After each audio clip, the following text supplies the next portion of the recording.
Good morning. Gonna try and catch that beautiful sunrise. It looks like it's coming. I'm gonna finish some more of chapter 7, language and the time domain. I got cut off on that last one, so I'm gonna kind of pick up in that vicinity. Warning: for any 3-part message, no matter how carefully you word it, remember to say it in level or mode with neutral intonation. Try reading this sentence aloud as marked. When you yell at the secretaries, I feel angry because they start crying and they can't type while they're crying. Hear that abusive melody. It makes no difference what words you set to that tune. If you stress them that way, they become a verbal attack. 3-part messages are also extremely useful when someone is angry or distressed and you don't know why. If the individual will cooperate with you, explain the 3-part message pattern to him or to her and ask that one be provided as clarification. If you can't get that sort of cooperation, try constructing the message yourself and then saying to the person, I've been trying to decide why you're so angry, and I think I figured it out. Would you listen to this, please, and tell me if I have it right? Followed by your candidate for their complaint. It's a rare person who can resist correcting your version if it's not right. If time allows, time the doer, or if you have enough time, time the object. It's best to ask the person to write down the message for you in privacy and mail it or hand it to you later. Be prepared to be amazed at what you read. The usual reaction is that all he's angry about? The next part, the 3-part message as negotiation technique. There is an extended use of the 3-part message pattern that I have been recommending for a number of years now, one that works magnificently well in situations where 2 groups are at each other's throats. An ordinary negotiation hasn't helped. We'll refer to these groups as Group A and Group B. They could be doctors and nurses, employers and workers, teachers and students. They could even be groups of only one person, like a husband and wife or a parent and a teenage child. Here are the steps you follow. Number 1. Each group meets alone to draw up a list of its complaints about the other group. The list is typed up to keep it as anonymous as possible, and nothing is allowed on the list that can't be formulated as a 3-part message. Number 2, the groups exchange their lists and meet again separately. Group A looks at Group B's list of complaints and vice versa. Each group works out what it is willing and or able to do to meet the complaints of the other group. And last, number 3, then and only then, the 2 groups have a joint meeting for negotiation. At this point, everyone knows what the source of controversy is, how everyone else feels about it, and the consequences are, and what people propose to do to resolve it. Highly recommended. This will save vast amounts of time and energy and emotion. If you are involved in a situation where customer-client feedback is important to you, consider providing a stack of blank forms with skeletons of 3-part messages on them, and one completed example for people to turn in as suggestions or satisfaction surveys. If you receive a dozen sheets that say, when you keep me waiting for 2 hours, I feel angry because then I miss my bus, you won't try to increase satisfaction by redecorating the waiting room. If you're like many of us and have an old computer sitting on a shelf somewhere that no longer meets your needs, put it in your waiting room with a simple program that will prompt people to type in 3-part messages. and use them as you would written responses. Finally, you may also find it helpful to use this pattern to convey or solicit messages of praise. When you see me on time, I feel pleased because I get away in time to catch my bus. When you speak to the secretaries politely, I feel pleased because they get their work done without being interrupted by crying. Many people are suspicious of praise, anticipating that there will be a catch somewhere. Three-part praise messages help to reduce this suspicion. The three-part messages is a fine application of Elgin's corollary to Miller's Law.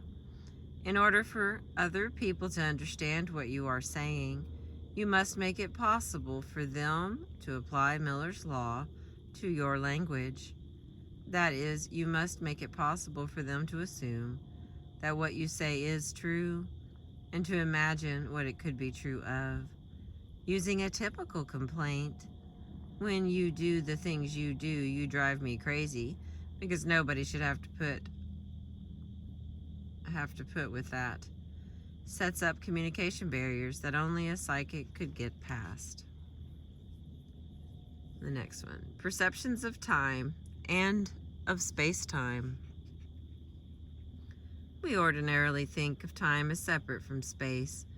It's more convenient to do so, but it's important not to lose track of the fact that the two cannot actually be separated, just as verbal communication and non-verbal communication cannot actually be separated. Space and time interact to form a single element, space-time, within which we locate things and creatures and events. We reference locations in time with the word when, and locations in space with the word where. And Sunday morning at 10 o'clock, it is surely a location, as the corner of 72nd and Vine is. We divide space into units, inches and yards and miles, just as we divide time into hours and days and years. We grant status to people who control large amounts of either space or time. Our words take up space in time. Our body language takes up time in space. Notice the way the two vocabularies of time and space have been merged into the single vocabulary of space-time in this quotation. We have, as part of our European heritage, a deeply ingrained belief that space is something outside us that can be cut up into little cubes, and that time is a one-way street, which we can mark with convenient intersections. We divide the time of our life into intersections we call hours, and we have established neighborhoods of early morning, noon, and afternoon within the city limits of our days, and we recognize, although it has not for many years been necessary, a distinction between day and night, sort of county lines we have set up in time. Don Fabun, The Dynamics of Change, 1967. For all their interrelatedness, however, our perception of time and space and our processing and expression of these perceptions differ in significant ways.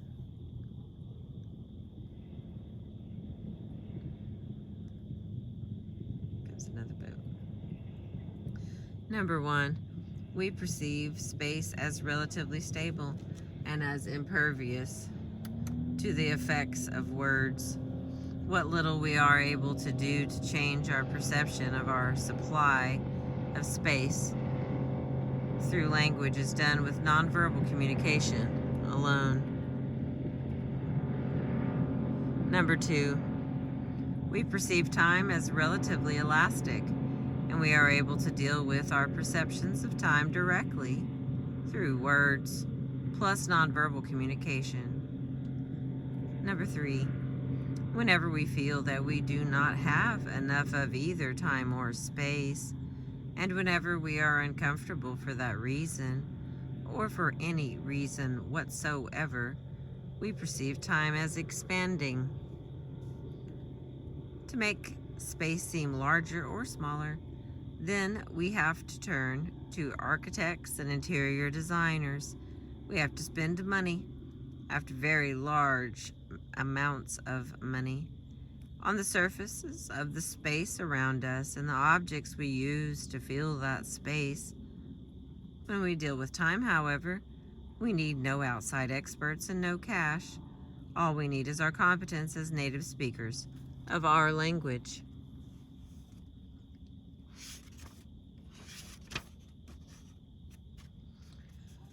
The next section, using language to control time, page 133.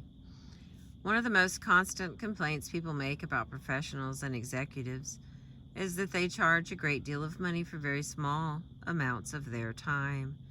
But the perception that you are hurrying through your interactions with them can be significantly altered by the way you make use of language while you are together. First, your body language. The two most important things you can do to make time spent with you seem longer to people are A, to sit down while you are interacting with them, and B, to avoid any movement that makes you seem to be checking on how much time has passed. You could, of course, make the time stretch drastically by making people absolutely miserable in some way. I don't recommend that as an alternative. Sit down in a relaxed fashion as is natural for you. Do not look at your watch or at a clock on the wall. If it's critical for you to be aware of the passage of time, put a clock somewhere unobtrusive where you can see what it says without having to glance away from the person you're talking with or ask a staff person to call you. Nothing will shorten the perceived time for your client or patient or student or subordinate more drastically than watching you stand at a door with your hand on it, poised to flee. If you have only 2 minutes to spare, that posture will make those 2 minutes seem like only one to the person you're speaking with, and you will have canceled out 50% of those precious minutes sitting on the edge of your chair, standing behind your desk. Any poised to flee arrangement will have the same effect.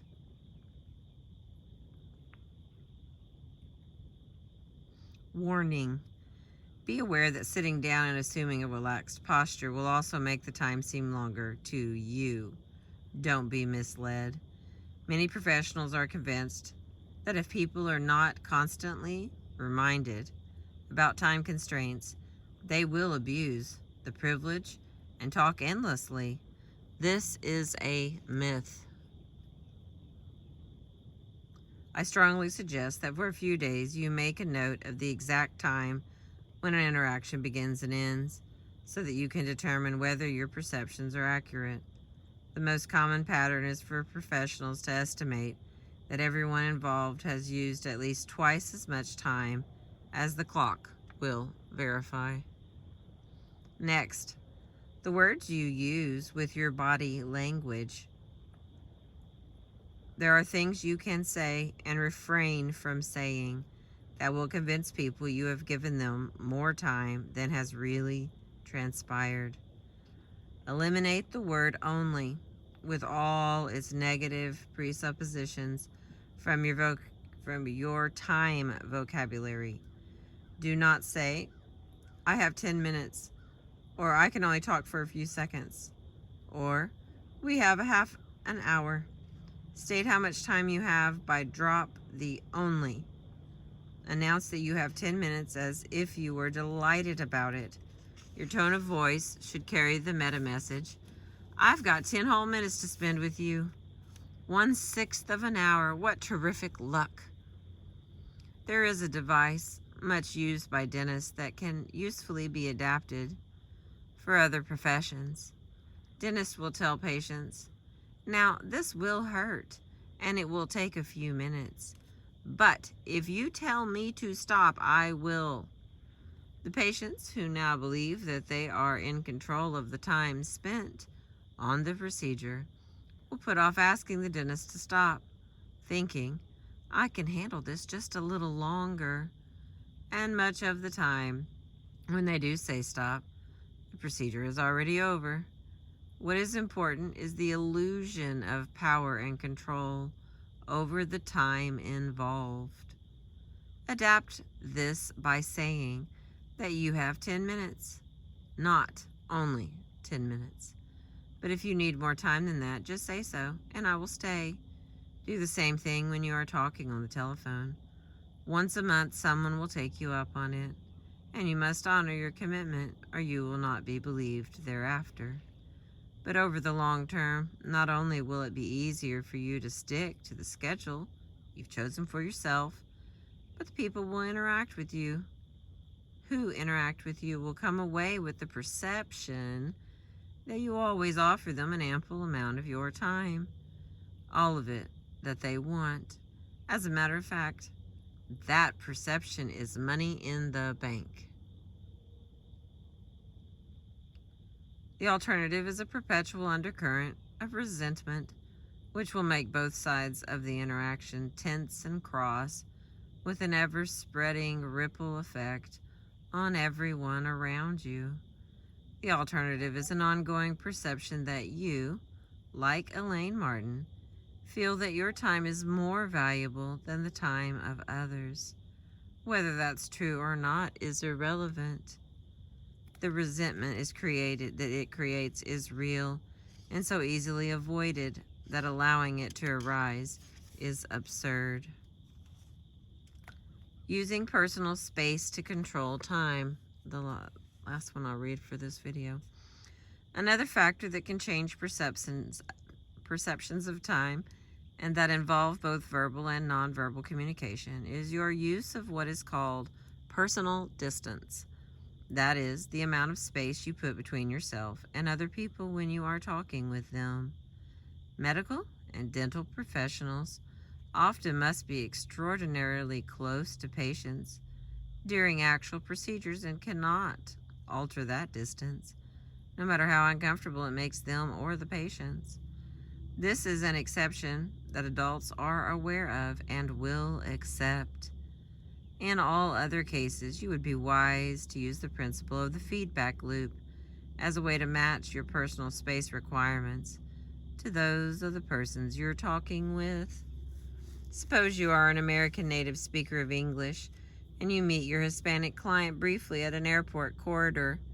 As you talk, your client will seem to you to be too close, and you will back up a bit. To your client, it will now seem that you are too far away, and he will move towards you to correct the mismatch, which will cause you to back up, which will cause him to move towards you again, and shortly you will be standing with your back to a wall at the corridor's end with your client, who now feels that you are at talking distance, contented at last, and you very ill at ease because he is too close for comfort.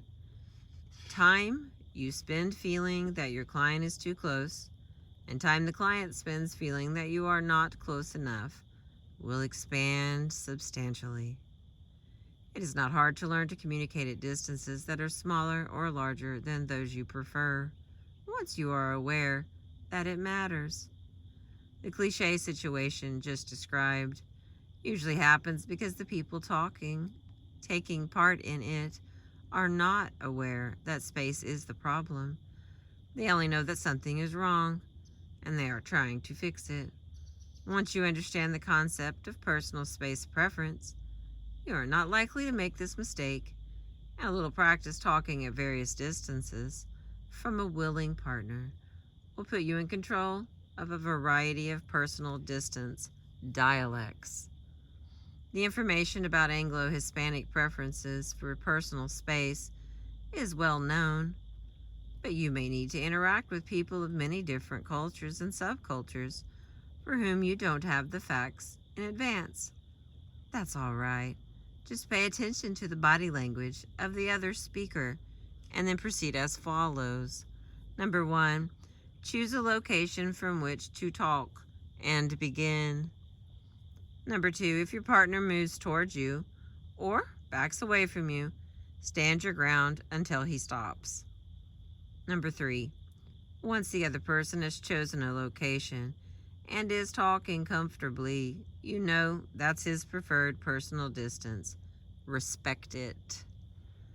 Do not waste your time memorizing preferred personal distances for Japanese speakers, Laotian speakers, Italian speakers, and so on.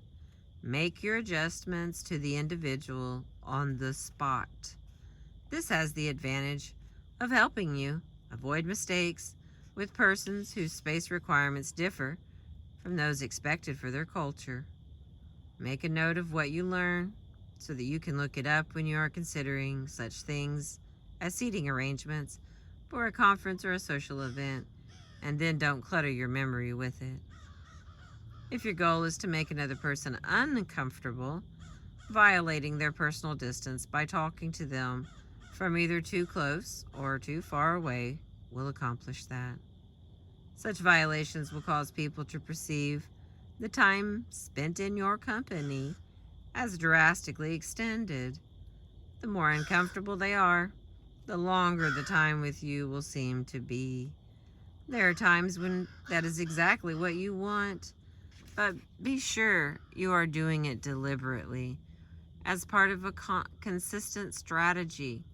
Never let it happen by accident because you are unaware of what is taking place. I'm going to stop right here. I'm sorry that sun didn't come up. We got a lot of pretty birds and boats and clouds and mist. I appreciate you listening with me this morning. I'm going to continue with chapter 7 in the next video. We'll start with talking time and writing time down.